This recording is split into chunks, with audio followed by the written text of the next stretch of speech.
Most people think their brain is on their side, that it wants them to succeed, focus, and improve their life. But here's the uncomfortable truth.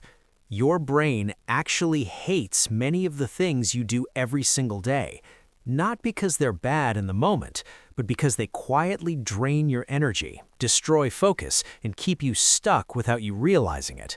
And the worst part is this: the brain won't warn you.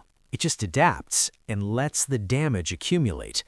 In the next few minutes, you're going to discover 7 daily behaviors your brain secretly hates, but you probably repeat them without thinking.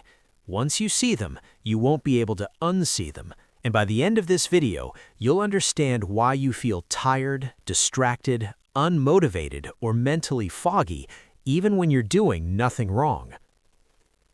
Let's start with the first one. Your brain hates constant decision-making. From the moment you wake up, you force your brain to make dozens of tiny decisions: what to wear, what to eat, what to check first on your phone, what task to start. Each decision seems harmless, but together they drain your mental energy. This is called decision fatigue. Your brain has limited energy for choices, and when you waste it on small, unnecessary decisions, there's nothing left for important ones. That's why people feel exhausted before noon and procrastinate later in the day. Not because they're lazy, but because their brain is already tired of deciding. The second thing your brain hates is context switching. Checking your phone while working, jumping between tabs, replying to messages mid-task.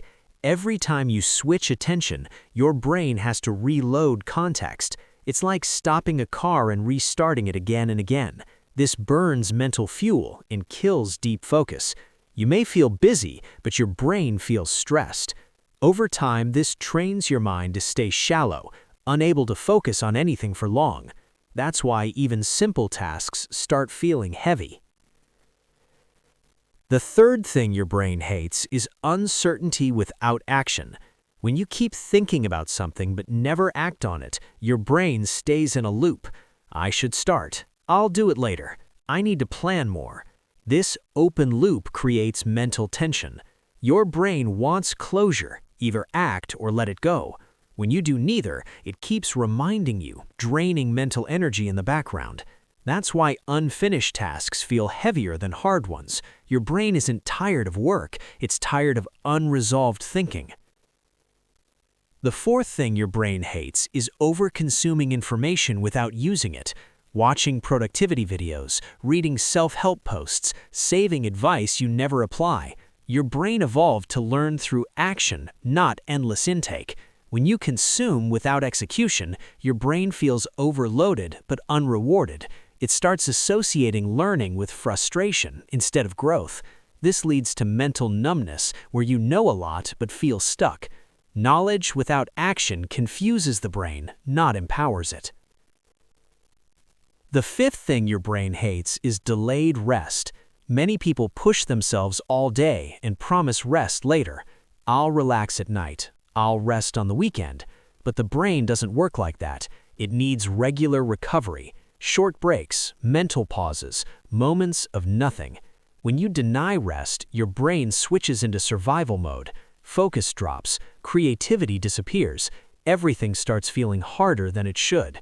You don't become productive by working more. You become productive by recovering better.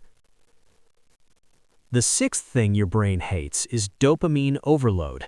Endless scrolling, short videos, notifications, likes, quick rewards. These things flood your brain with artificial pleasure. Over time, your brain adjusts and demands more stimulation just to feel normal. Real work starts feeling boring. Silence feels uncomfortable. Focus feels painful. This isn't because work is harder, it's because your brain has been trained to expect constant reward, and when that reward isn't there, motivation collapses. The seventh thing your brain hates is negative self-talk disguised as realism. Saying things like, "I'm just not disciplined," "This is just who I am," or "I always mess things up." Your brain believes what you repeat. These statements shape your identity, and once your brain accepts an identity, it works to protect it, even if it's limiting. You stop trying, not because you can't improve, but because your brain thinks there's no point. This is one of the most silent forms of self-sabotage. Now, here's the important part. Your brain isn't your enemy. It's just trying to conserve energy and avoid pain. It hates these behaviors because they confuse its systems. They overload attention, drain energy, and remove clarity. When you reduce these behaviors, something powerful happens. Focus feels lighter, motivation comes back naturally, discipline stops feeling forced. You don't need more hacks, you don't need extreme routines. You need fewer things draining your brain every day. Less noise, less switching, less self-pressure.